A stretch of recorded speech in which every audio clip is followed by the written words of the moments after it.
Hey guys, Ken with the Shop Mini RC here. We're looking at the FCX24. This is specifically the Max Smasher. I'm looking at the shocks, and the shocks come with, well, they're not installed, but on the Max Smasher here, you get a bag of O-rings, and you get 8 little ones and 4 big ones. These O-rings are for making your shocks oil-filled. If you try to put oil in them right now, it'll leak right out. This is all the components of the shock. There's your eyelet end. There's your top. This is the little cap that goes on here, which is where your O-rings will be, your housing, your spring, and then your O-rings and your shaft.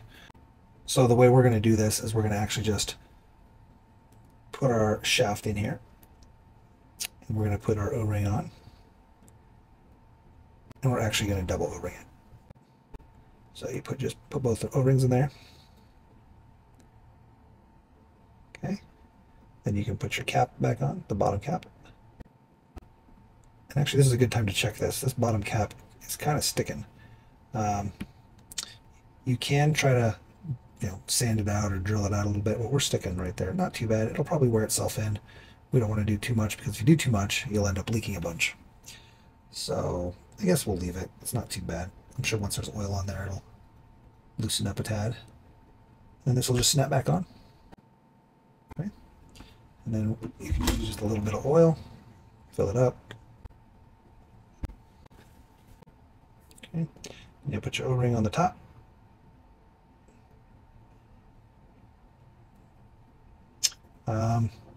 Now is a good time to put the spring on. You can do this without. You can put the cap on there first if you really want to, but then you have to find a way to hold the shaft. So right now, even though we've got oil in there, we probably should have did this part first. Go ahead and put your shock end on.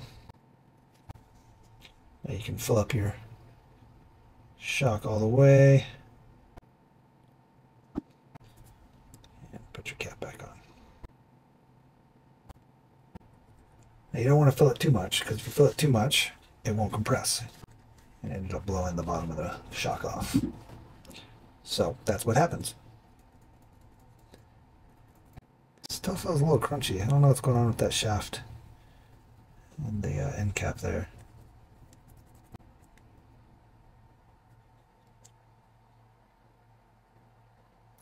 We probably need a little bit thicker oil, honestly. This is not really shock oil, so it is machine oil. It's really meant for lubrication, not for dampening. And you should experiment with different weights depending on what you're doing and kind of what kind of dampening you're wanting. But obviously, the thicker the oil, the more it's going to dampen. And again, you just don't want to overload it. You want to make sure that you're able to compress and it's able to move through the full stroke without blowing off the bottom seal, right?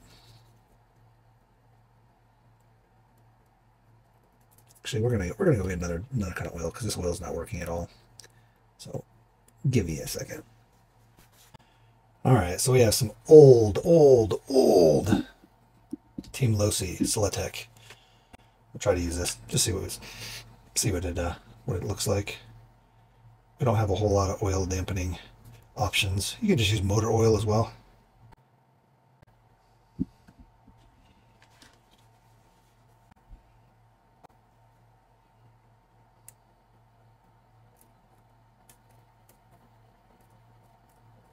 That's a lot more dampening. Much better.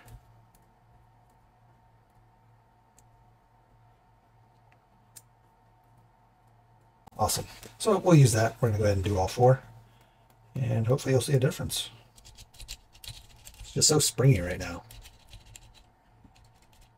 Bling, bling, bling, bling, bling, bling, bling, bling. A few moments later. So we did the 2 rear shocks. So look at this. This is the front. And for some reason, I don't know why, but one shock here and one shock here was really kind of crunchy. This one's better now. It's kind of getting worked in, but look at the difference here. Look. Right? And then the rear. So that's what you want. You want that kind of dampened effect. This is just too bouncy. This is like more quality, right? Like, feels good. It's going to land. It's going to soft. It's going to rebound nicely. This is just bouncy bouncy. So that's the difference. So we're going to do the fronts now. I'm going to show you one more time in case you missed it. Basically just pull this out, get your cap off. You can use your screwdriver, your hex. Unscrew this, pops that off, gets that off. Pull your shaft out, pop off this little cap, put your shaft back in. You pull the shaft out because it's easier to get the cap off with the shaft out. If you can just pull the cap off, then go for it, but I found it to be much easier. Put on your O-ring, O-ring, cap.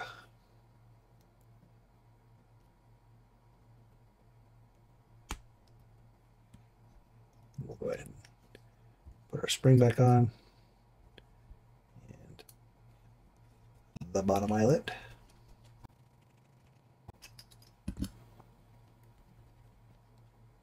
Go ahead and fill it with some oil. Again, not too much.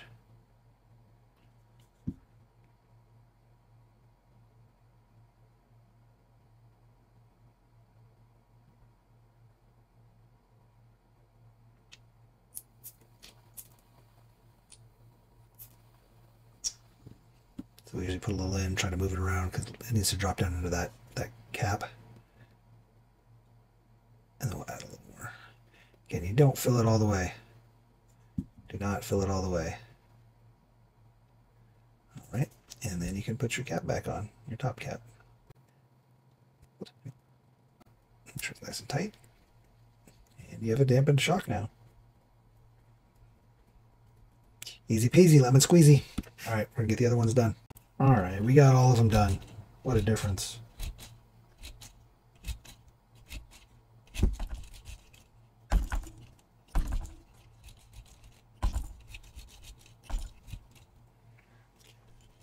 Much better.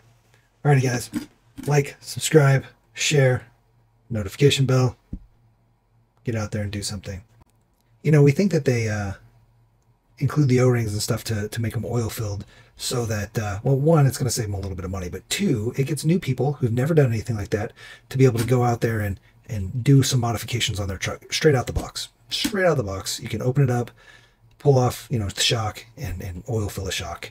Which is, you know, if you've never done that on an RC car, this is like one of your first RC cars ever, hobby grade, that's kind of a cool thing to be able to do. I think a lot of manufacturers do little things where like you could make that improvement as the manufacturer, but you don't because it's an easy improvement for a newer person to do. And you kind of want to let them do that. Like as an example, a lot of the axial SCX24s need a bumper flip. You want to flip the bumper to make more clearance.